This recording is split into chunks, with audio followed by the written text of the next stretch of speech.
I am here with Rick Williams with Raw Happiness. He is a relationship coach and friend of mine and altogether amazing expert on connection and intimacy. I love that. I think it's such great insights on like practical ways in which we can start to really build a foundation, even though, and I imagine even if we are already in a long-term committed relationship. I'm wondering if you have any insights on what that looks like if you're bringing it in, like midway through or after you've been in a relationship for a while. The first thing is to practice in those moments is saying to myself is that I am a full human being. Hmm. I am feeling is wrong. Everything I'm feeling is a lesson, is a hint of something else that is going on within me. Yeah. And it's very, very hard not to automatically judge because we have been judged, either from our family or previous relationships for, being fast or Mm-hmm. free, whatever, reject some sort in those moments.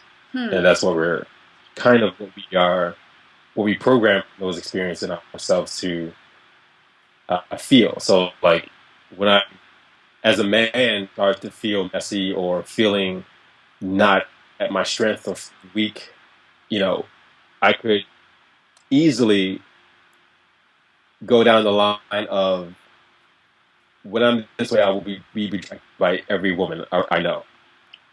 Hmm.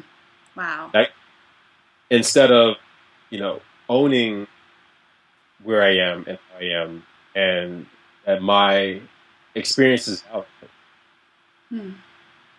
and I'm not the only one that feels this way. Yeah. What comes up for me is I was at an Ignite DC last year, like November last year, and one of the presenters was this man who was sharing about loss. He lost a child, and the loss of connection to humanity that he felt through that experience. Like he didn't feel like he was human anymore. Like there was a human out there that could actually touch him, and that he had become this thing, the guy who lost his kid, basically. And he said that there was a practice he would do. He'd get on the subway, he'd get on the metro, and ride the red line for a couple of hours. And every time he would just like sit in the car and look at it fill with people and look at it empty and look at it fill with people and look at it empty. And he would tell himself, there is someone on this train in this moment that feels exactly like I do. Ooh, I am not alone. There is somebody right here in this group of people who get it and they feel what I am feeling. I don't have to be alone. yeah, And he yeah. did this as a way of like, dude, you're going to be okay.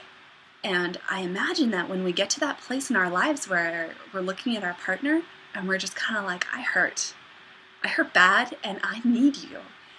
And I don't think you're going to get it, you know?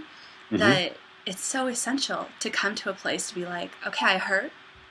Please help me and help me in a way that I know that you're not going to hate me after. And Mm. that I can feel like I'm not alone. Please do something to make me feel like I'm not alone.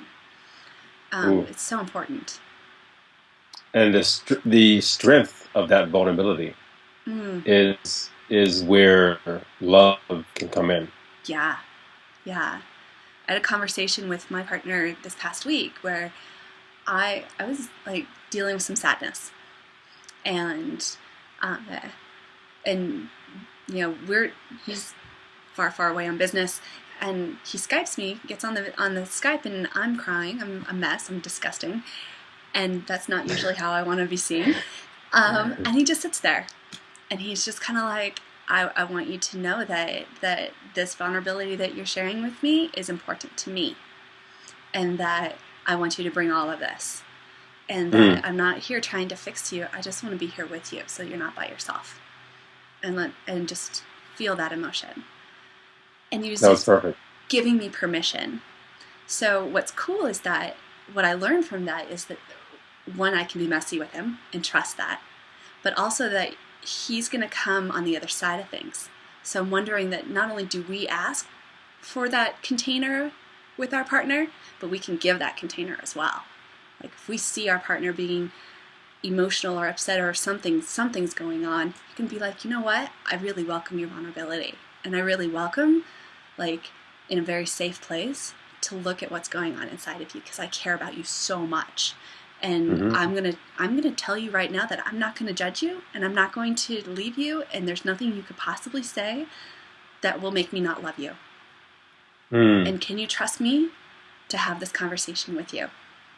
And just invite that. Because I imagine there's a lot of people who are going to be listening to this video saying, sure, I can do that, but my partner won't do it back. Exactly. And we can help them That get was there. beautiful. I think it is beautiful. It's so beautiful. Because it's truth, you know? It is. It is. It is.